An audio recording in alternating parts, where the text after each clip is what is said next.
Hey, what's going on everybody? This is Cody at mprail.com, and today we're going to be talking about Proto 2000 engines.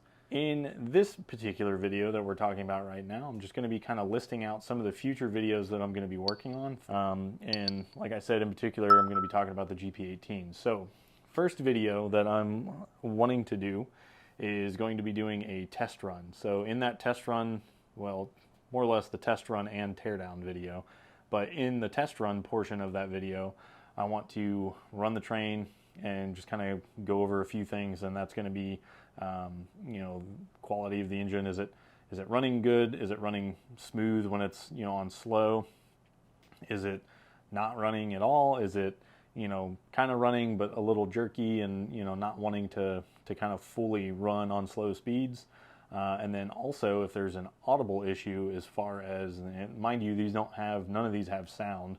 But if there's an audible issue, you can hear, kind of clicking or popping, then that could mean that some of the gears are possibly cracked. So, obviously we'll need to kind of diagnose it and, kind of look into it and kind of figure out which gears could be cracked, if there are any. I haven't taken this one out of the box yet, so it'll be kind of a first look for me. So that'll be video 1, will be the test run and the teardown. And then video 2 is going to be of me cleaning the engine. So, and when I say cleaning the engine, I mean, essentially cleaning the gears, the trucks, if, any dust or grease buildups in there. Because typically some of these engines are very well known for having really nasty brown gunk or grease from when they were first put together and hadn't been run for a long, long time. So taking a look at that, cleaning all that stuff out. So that'll be video 2. If you guys want to support the channel in any way, then definitely check out shop.mprail.com and you can get some cool shirts like this right here. And then video 3, I'm going to be, essentially putting it back together, testing it, just to make sure that it runs after disassembling it and putting it back together again.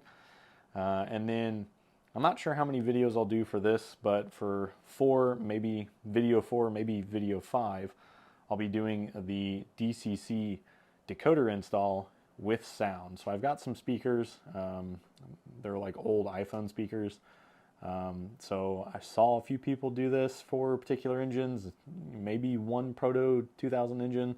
Haven't seen a lot, but I saw that, thought it was a cool idea. The speakers are very, very thin, and pretty much have the profile of the frame of the engine. So that'll be interesting. Definitely leave a comment down below if you think it'll be a good idea, bad idea, or if you've seen other people or know of people that have used iPhone speakers inside their trains. Let me know what you guys think. I'd definitely like to get your thoughts on that. So that'll be videos 4 and 5. And then video 6 will be kind of like the final test run once we kind of get all that stuff installed. And then, it's kind of final thoughts on like that whole process leading up to the final DCC installation and sound. If I can even do it, if there's no video 6 at that point, then, or video 4 and 5, then, maybe I just kind of got frustrated and just kind of quit. But who knows? We'll see. I haven't even gotten there yet. And then probably videos 7 and 8, which are way down the road. I don't even have those like written down on my tablet here because I'm not even sure when I'll get to those. But video 7 will most likely be painting the engine. So I have a lot of undercoated engines, which, as you can see in the light, this one's undercoated. It's just gray base color. So I definitely want to do a kind of a painting video.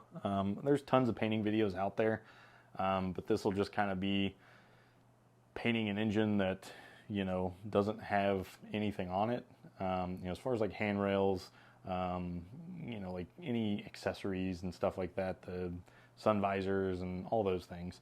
So I'll be doing video 7 will be painting, and then video 8, which I don't know if I'll combine the two or if I'll do separate videos, but video 8 will most likely be putting the decals on. So if there's any decals that I need to apply, which will be like numbers for like the number boards under the cab, and then obviously the logo for the MP railroad that I'm going to be doing, I'll need to apply those on there as well. So that'll be kind of interesting.